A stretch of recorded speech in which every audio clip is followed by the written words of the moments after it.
На 26 ноември 2014 година в Интерекспо център София се проведе първото издание на B2B форумът Go to Balkans. Събитието, обединяващо туристическия бизнес на балканските страни, премина под мотото Балканите – природа, история, култура и събра 135 фирми с 180 представители от 9 държави, сред които Сърбия, Македония, Гърция, Германия, Великобритания, Италия, Мароко, Индия и други. Нашата цел е да създадем изключително подходяща среда за професионален контакт на партньори от балканските страни с цел промотиране на един съвместен туристически продукт. Всяка една от държавите имаме обща история, общо минало, малки са самите държави и за чужденците, тези, които са от азиатски пазар или изобщо от цял свят, всъщност е много интересна нашата култура.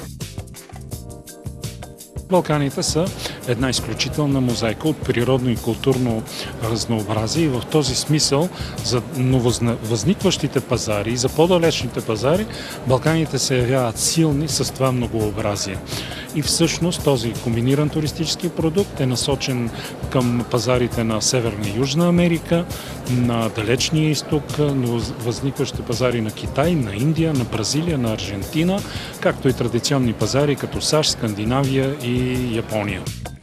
Участие във форума взеха национални туристически бордове и асоциации, общини, туристически центрове, туроператори, туристически агенти, хотелски вериги, като всички те бяха привлечени от идеята за създаването и предлагането на общ балкански туристически продукт.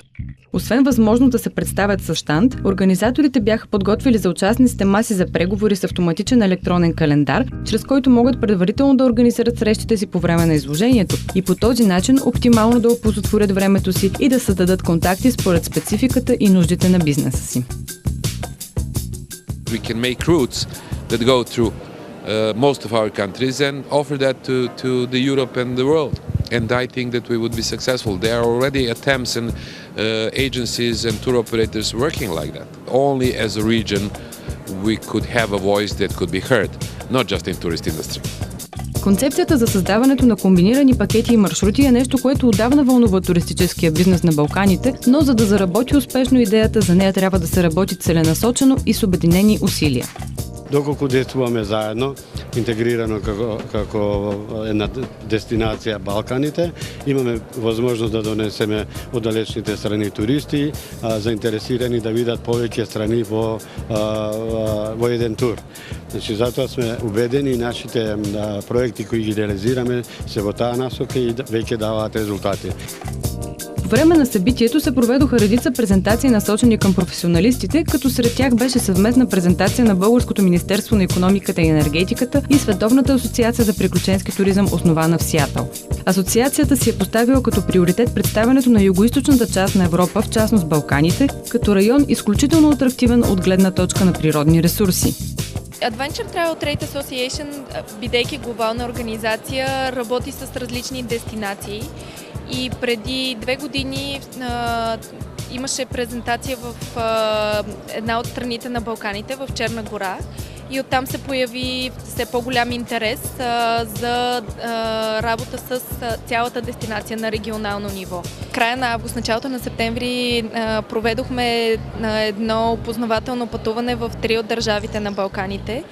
И обратната връзка, която получихме от така наречените купувачи, международните туроператори, беше невероятна за за културата, която целият регион предоставят. Не е случайно, че темата сега за първи път, когато се провежда това събитие, именно към историята, към културата, към природата, защото именно Балканите са това, те обединяват това и мисля, че